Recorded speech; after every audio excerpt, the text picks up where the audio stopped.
I think all four of us knew that we'd be involved with the game post-retirement. This game has done so much for us individually and collectively that we all knew, yes, broadcasting, but there was more. The game has given me personally more than I could ever imagine. And so when people ask me, oh, did you think you always knew you were going to be a founder or owner of a team?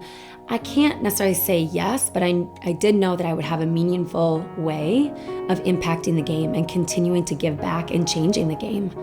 It's hard to say what's the most exciting because there's a lot of them I could choose. But I think when I'm at my most sentimental, it's that we're changing the world in our little corner of the universe. And I think a lot when Leslie talks. Leslie has 3 daughters, and she talks about, oh my gosh, this is so amazing because my daughters have someone to grow up to be like. And yes, that's super important. And I love that about our club. But I have 2 little boys, and my 2 little boys think our women are badasses.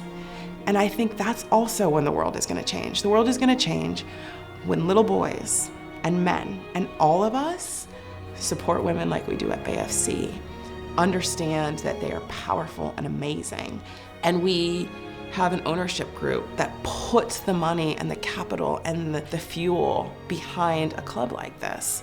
That's when the world's going to change, is when little girls and little boys and all of us think, oh no, this is important. This is the way to do it. When I think about that, like, that's what excites me. And I think at its core, that's probably why I did this. That's my why, is, of course I love soccer. Like, of course we're gonna roll out a ball and they're gonna have 22 players and it's gonna be a great time.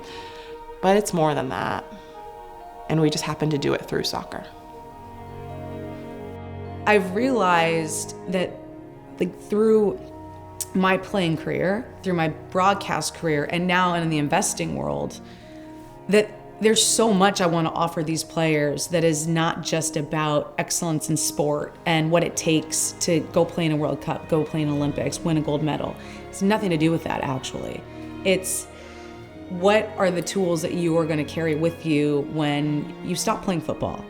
How can we get you thinking about that now?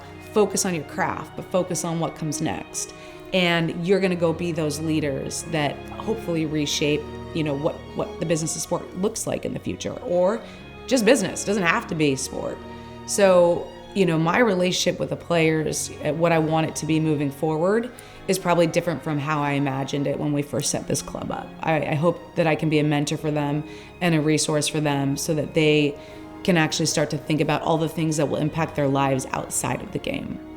Not only did I play at Spartan Stadium, the Cyber Rays had the locker room that now BFC have, which is like light years different.